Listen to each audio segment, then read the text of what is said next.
Satyabhama Institute of Science and Technology, Chennai. Satyabhama Institute of Science and Technology, Chennai.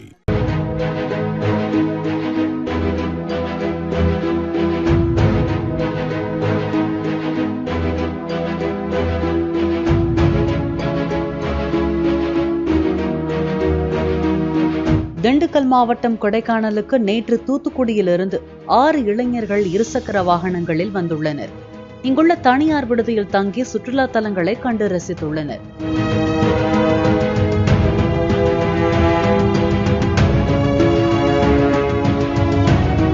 இதனைத் தொடர்ந்து முக்கிய சுற்றுலா தலங்களில் ஒன்றாக உள்ள டால்பின் ஹவுஸ் பகுதிக்கு சென்றுள்ளனர். அப்போது பாறையின் நுனி பகுதிக்கு சென்ற தன்ராஜ் என்ற 22 வயது இளைஞர் கால் தவறி 100 அடி பள்ளத்தில் விழுந்தார். இதனைத் தொடர்ந்து உடன் வந்த நண்பர்கள் தீயணைப்பு துறையினருக்கு தகவல் அளித்தனர். சம்பவ இடத்திற்கு உடனடியாக வந்த தீயணைப்பு துறையினர் 100 அடி பள்ளத்தில் இறங்கி படுகாயங்களுடன் கிடந்த இளைஞரை மீட்டு மருத்துவமனையில் அனுமதித்தனர்.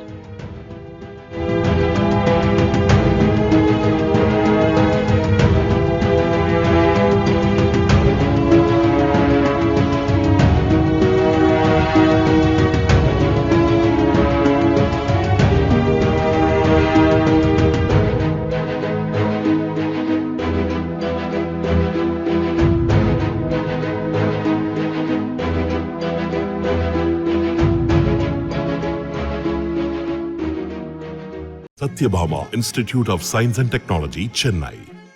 Satyabhama Institute of Science and Technology, Chennai.